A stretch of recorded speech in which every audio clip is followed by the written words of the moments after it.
Bueno, vamos a hablar de la moda masculina de los años 20.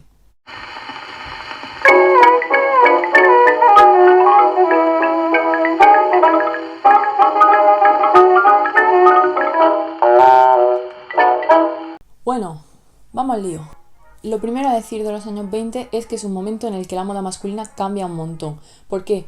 Porque hay un cambio en cómo se ve el mundo de la moda. Anteriormente el mundo de la moda había sido considerado frívolo y por tanto de mujeres. Ellos. ¿Ahora qué pasa? Pues que los hombres cada vez más se meten en el mundo de la moda. ¿Y esto en qué deriva? En que hay por primera vez iconos de la moda masculinos. El más importante de estos iconos es Rudolph Valentino. Rudolph Valentino era un actor de cine mudo que fue muy famoso durante este momento, que siempre era categorizado y además siempre le daban los papeles de amante, de exótico, de el primer amante latino. Este hombre fue el primer sex symbol hombre que hubo en la historia. ¡Ay, cine! ¡Cuántos regalos nos has dado! De hecho, mucha gente tiene a este hombre como un icono de la comunidad queer a día de hoy. ¿Por qué? Porque sospechosamente tiene muchísimos más fans masculinos que femeninos según Amanda Halley. Y no es que solo tenga fans por ser guapísimo, sino es que además tiene fans que lo que empiezan a hacer es vestirse como él.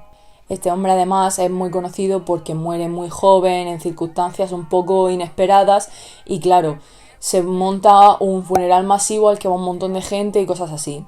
Es uno de los personajes que aparecen en American Horror Story Hotel, del que está enamorado el personaje de Lady Gaga y eso, y ahí se puede ver un poco cómo se veía a ese hombre en ese momento. Era una estrella, era un grande de la pantalla. Su muerte fue un palo para todo. Por otra parte estaba el príncipe de Gales, que en este momento era el que luego iba a ser el rey Eduardo.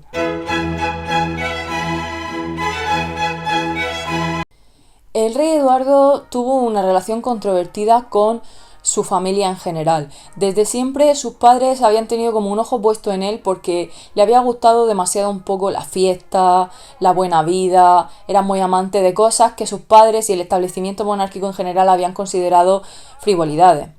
Entre ellas, la ropa. Este hombre además es que era considerado un sex symbol en su momento, era la persona con la que todas las mujeres soñaban casarse. Eso es así, o sea, era el príncipe heredero de la corona de Inglaterra y encima era súper carismático, súper guapo, súper deportista, se vestía bien, lo tenía todo el hombre. Claro, ¿qué pasa? Que este hombre se enamora de una divorciada americana llamada Wallis Simpson y como futuro heredero a la corona de Inglaterra, donde el rey es también cabeza de la iglesia, él no puede casarse con una divorciada. Este hombre, por tanto, termina abdicando y pasándole la corona a su hermano Alberto, que luego reinaría como Jorge, el padre de la actual reina Isabel II. Y es verdad, este hombre era una persona un poco egoísta. Aparte, era una persona un poco frívola, que mientras él estuviera cómodo, no le importaban otras cosas. De hecho, durante ya el reinado de su sobrina Isabel II, se empiezan a dar y a descubrir una serie de fotografías de él durante la Segunda Guerra Mundial en la que su país estaba siendo atacado por los nazis y él es fotografiado de esta guisa. Incluso se dice que había estado negociando con Hitler y por tanto traicionando a su país. Y a su hermano, que era el rey en ese momento. Un teatro, vamos, este hombre. Pero la verdad es que cuando era el príncipe de Gales, nadie sabía que era así y es verdad que era un icono. Y claro, muchísima gente quería vestirse como él, hablar como él, hacer lo que él hacía y todas esas cosas. Finalmente, otro icono es Al Capone. Al Capone, que se vuelve uno de los gángsters más importantes del momento. Quien haya visto mi primer vídeo de esta serie sabrá por qué. Y claro, como los gángsters estaban tan a la moda en ese momento, muchísimos hombres querían ser como ellos, los tenían como sus héroes. Claro, es que esta gente era lo que a día de hoy muchos hombres ven y dicen, Dios, qué vida. Mujeres, juego, contrabando, todo. Y claro, muchísimos hombres incluso en ese momento dijeron nosotros también y se empezaron a vestir como ellos.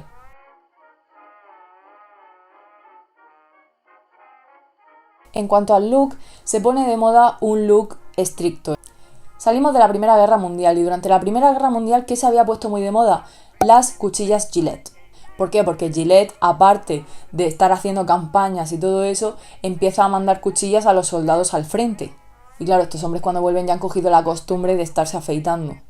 De hecho, es que en este momento se pone muy de moda ese look de ir afeitado. Y el vello en la cara es visto un poco mal. Se ve como de dejado como mínimo.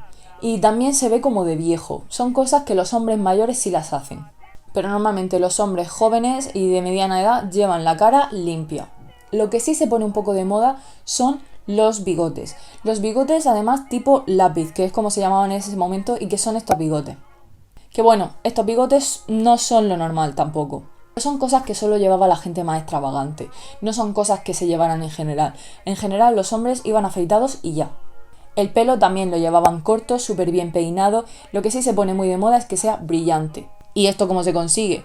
Pues con ceras, aceites, cosas así. Y eso es lo que empiezan a hacer los hombres. Y lo llevan o peinado para atrás, que ya se había llevado con anterioridad, o con una raya muy bien hecha. Obviamente el look no es tan interesante como el de las mujeres durante esta época. Pero tienen otras cosas. Y aquí es donde llegamos a la ropa. Durante esta época la ropa cambia muchísimo y los hombres empiezan a llevar un montón de cosas que anteriormente no habían llevado. Aquí tengo que explicar algo muy importante. Cambia muchísimo la idea de género que se tiene en ese momento. Como en el otro vídeo había explicado que las mujeres van por un proceso de feminización, y no es que se vuelvan masculinas per se, es que se vuelven andróginas, los hombres también tienen un cambio, pero no es tanto una feminización. Durante este momento lo que pasa mucho es que están cambiando constantemente las cosas que se consideran de mujer y las cosas que se consideran de hombre. Y esto lo vamos a ver bastante. Vamos, que sí que podríamos decir que hay muchísimas cosas que los hombres empiezan a hacer porque son más masculinas, pero también empiezan a llevar un montón de cosas que anteriormente se habían considerado femeninas. Y esto no es porque estén desarrollando un gusto más femenino, sino porque empieza a cambiar la idea de lo que es femenino y lo que no. En el momento de hablar de los iconos no he hablado de estos porque no son tanto iconos individuales como un colectivo, que son los estudiantes de Oxford. Los estudiantes de Oxford se vuelven como un icono del momento en su colectividad. ¿Por qué? Porque son los hombres que empiezan a hacer cambios súper importantes en su ropa. Como un gusto por la excentricidad que se ve en la ropa de una manera impresionante. Claro, son hombres de Oxford, son hombres que vienen de clase alta, que son jóvenes, que son modernos, que saben que tienen un futuro brillante por delante, que quieren vivir la vida y que quieren destacar. Claro, empiezan a llevar un montón de cosas que a la gente la toman por sorpresa. Como por ejemplo estos abrigos que se ponen muy de moda en los estudiantes de Oxford y que causan furor y que los llevan un montón. Y claro, como podéis ver, son súper extravagantes. Esto no es algo que los hombres llevaran, pero ni muertos anteriormente. Y en lo que me refería, por ejemplo, a la feminidad y la masculinidad y cómo cambia en este momento, es en lo que se va a ver ahora. Voy a empezar un poco por lo que se queda todavía más tradicional y luego voy a ir gradualmente hablando de lo que cambia más. Una de las cosas que se quedan del momento anterior son los trajes. Los hombres siguen llevando trajes mayoritariamente hablando. Los hombres de clase media y alta, claro. Los hombres de la clase obrera tienen que llevar uniformes específicos para sus tareas.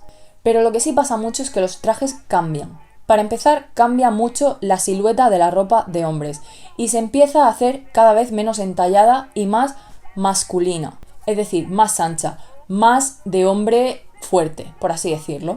Una de las cosas en las que esto se ve más son en los abrigos que llevaban los hombres encima de los trajes. Porque claro, si venimos de un mundo en el que entendemos que la forma ideal de un hombre es el triángulo invertido y que la forma ideal de una mujer es el reloj de arena, pues se ve cómo se cambia hacia una figura más masculina a lo largo de la década de 1920, porque los hombres pasan de entallarse la cintura y de resaltar la cintura, que es una figura más femenina, a estar cada vez más anchos.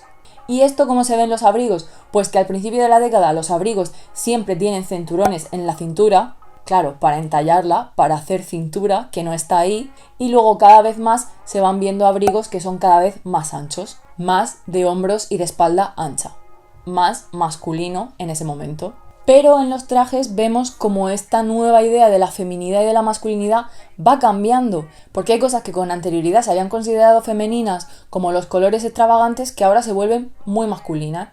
Los hombres empiezan a desarrollar como una apetencia por el color que se empieza a ver en trajes rojos, rosas, lilas, verdes, amarillos. Se vuelve un furor, incluso se ponen de moda los trajes de dos colores. Aparte, muchos hombres empiezan a llevar accesorios en el traje, como, para empezar, los bolsillos. Se ve que empiezan a ponerse los pañuelos de bolsillo y cosas así, y muchas veces en un color que contraste con el resto del traje, o que vaya con el resto de los accesorios que lleven.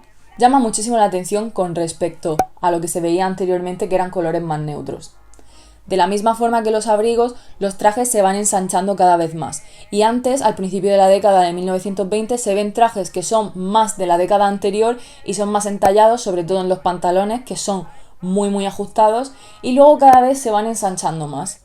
Aparte, se ponen muy de moda otra vez dentro de esa excentricidad los patrones, rayas y todo eso, que a día de hoy seguimos asociando muchísimo con la ropa masculina de los años 20. Anteriormente los hombres solo habían llevado trajes neutros, negros, blancos a lo mejor en verano de vez en cuando, y ahora están llevando esas cosas.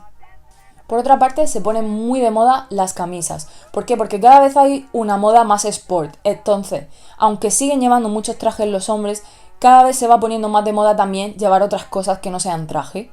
Lo que pasa por esta época es que empiezan a llevar muchísimas camisas los hombres. Desarrollan como un gusto por llevar solo la camisa, o la camisa con algún chaleco, algún jersey, cosas así, en vez del traje entero. Y entonces se ven las camisas que tienen otra vez estampados, colores muy vivos y todo eso. Importante, las camisas siempre de manga larga. Nunca veríais a un hombre de los años 20 con mangas cortas. De la misma forma, hay que tener en cuenta la clase social. La gente que marca tendencia es la de las clases altas, porque se pueden permitir estar cambiando su ropa conforme quieran. Claro, la gente de la clase obrera no tenía dinero para esas camisas tan vistosas, ni tenían funcionalidad para ellas, porque no las iban a llevar en el día a día. Otra cosa que cambia mucho y que a día de hoy me fascina y no lo entiendo son los pantalones. Como he dicho antes, los pantalones de traje cambiaban, se hacían más anchos, pero es que no creo que estéis considerando lo que digo cuando digo ancho. Se ponen de moda los pantalones bombachos, que les decimos ahora. Y cuanto más alta la clase, más anchos. Los pantalones más anchos eran las Oxford Bags, que eran los que llevaban los de Oxford, que eran malditas campanas. Claro, es que los chicos de Oxford de los que os he hablado llevan estos pantalones así. ¿Por qué? O sea, no lo sé. Y estos son los pantalones que se van poniendo de moda. Al principio se ponen de moda para hacer deporte, sobre todo golf, cricket y cosas de esas, de rico. Pero luego se ponen de moda para la vida diaria y la gente se los empieza a poner en su día a día. Claro, mucha gente no puede llevar los pantalones tan anchos, entonces se ve esta nueva categoría que son lo que se llama los pantalones de golf. Aunque los otros se hubieran utilizado para hacer golf también. Nada confuso. Que son iguales, pero un poco menos anchos. Y que le gustaban mucho al príncipe de Gales, del que os he hablado antes. Los zapatos también se ponen muy de moda, empiezan a cambiar muchísimo y se ponen de moda, como no, los zapatos tipo Oxford. Otra vez, los estudiantes de Oxford. Y se ponen de moda también los zapatos tipo Oxford de dos colores, que en ese momento se llamaron Spectators. Y que la gente a día de hoy relaciona todavía mucho con los años 20. Por otra parte, se pone de moda mucho el punto. Todo lo que sea de punto. Cardigans, jerseys y todo eso. Cambian mucho los cuellos de los jerseys, se vuelven cada vez más estrafalarios, por así decirlo. Se ponen de moda desde redondos hasta cuellos altos y luego cuellos de pico. Y se ponen otra vez estampados de rayas, de cuadrados, de rombos y así. Otra vez, cosas que la gente todavía relaciona con los años 20. Sin embargo, lo que más me fascina de la moda de los hombres de este momento es la accesorización que hacen. Los hombres, una de las cosas que más cambian es que empiezan a accesorizar, pero sin conocimiento. Y empiezan a llevar un montón de cosas. Para empezar, se ponen muy de moda los sombreros, pero muy de moda. Se inventan los sombreros Panamá, se inventan las fedoras, se inventan un tipo de sombrero que es como la fedora, pero no. Las fedoras son cosas que llevan los gángsters y a la gente le fascinan. Entre las clases más bajas, medias, sobre todo clase obrera y todo eso, lo que se pone de moda son lo que se llamaron flat caps, gorras planas, que a día de hoy siguen siendo súper reconocidos, usados, famosos y todo eso. Y que mucha gente pues relaciona con shows como Peaky Blinders. Estos sombreros son además muy utilizados porque son sombreros de campo, de caza y cosas de esas para los ricos, y sombreros de día a día para las clases obreras. En cuanto a los hombres ricos, llevan muchísimo un nuevo tipo de sombrero que son los bombines. Los bombines reemplazan al sombrero de copa en la mayoría de los aspectos. Mientras que en las décadas anteriores los hombres habían llevado el sombrero de copa en su vida normal, ahora llevan los bombines por la calle, sobre todo al principio de la década. Y los sombreros de copa se quedan para ocasiones muy formales. De la misma forma se ponen de moda los llamados sombreros canotiers, que son los sombreros que mucha gente a día de hoy relacionaría con cosas como los cuartetos y cosas de esas que se ven en la serie. que son estos sombreros que además se ponen muy de moda porque se pueden accesorizar todavía más. Tú compras un lazo y le pones un lazo del color que tú lleves, pues tus accesorios. Se ponen tan de moda que hasta hay un día para celebrar estos sombreros. De hecho, es que en general hay 2 días del cambio del sombrero en este momento. O sea, mirad si son populares los sombreros entre los hombres en este momento. Que hay días del sombrero, pero por todas partes. Estos días del sombrero, no del sombrero canotier que os decía antes, eran los días al año en los que los hombres se cambiaban el sombrero. ¿Esto qué quiere decir? Pues que al principio del verano había un día del sombrero en el que los hombres se cambiaban de su sombrero de invierno a su sombrero de verano. Y luego, al final del verano, había un día que marcaba el principio del invierno donde los hombres se cambiaban de sus sombreros de verano a sus sombreros de invierno. Claro, es que un sombrero de canotier no tiene sentido que lo lleves en invierno. Otra cosa que empezaron a llevar muchísimo los hombres fueron joyas. Joyas a más no poder. Cosas que incluso se habían considerado femeninas anteriormente empiezan a llevarlas como anillos, pines en la solapa, muy puestos ellos. Las solapas que además muchas veces se las ponían de una tela diferente o de un color diferente al resto del traje para que resaltaran todavía más. Otra cosa que se pone muy de moda en términos de joyería, los relojes. ¿Qué pasa con esto? Pues que cambian. Son otro ejemplo de lo que digo, que cambia lo que se considera femenino. ¿Por qué? Porque al principio de la década llevan relojes de bolsillo, porque los relojes de pulsera se consideran femeninos, de mujer. Y al final de la década empiezan a llevar cada vez más relojes de pulsera. Otra cosa que se pone muy de moda, y se pone de moda en todas las clases sociales, son las flores. ¿Por qué? Porque las flores son baratas, quedan bonitas, lucen mucho. Y entonces los hombres empiezan a adornarse también con flores, los trajes, las solapas, todas esas cosas. Y claro, tú lo mismo veías a un príncipe que a un mendigo con una flor en la solapa, porque era algo que era fácil de conseguir, era barato y por tanto era accesible para todo el mundo y se expande muchísimo. Y para terminar lo más, que son los bastones, se ponen de moda los bastones de señor, que yo solo tengo que decir sí. Sí. Pero es que se ponen tan de moda que los hombres cuando no pueden coger un bastón, se cogen un paraguas y lo utilizan de bastón hasta tal punto. Este momento, el momento en sí no, pero la moda masculina es un sí rotundo. Y eso es así y ya está, aquí y en Estocolmo. Y bueno, con esto concluyo la parte de la moda masculina de los años 20 que ya habéis visto que soy muy fan. Si os ha gustado el vídeo, si queréis ver más, pues dadle a like y compartir y todo eso para que lo vea más gente y nos vemos en el próximo vídeo.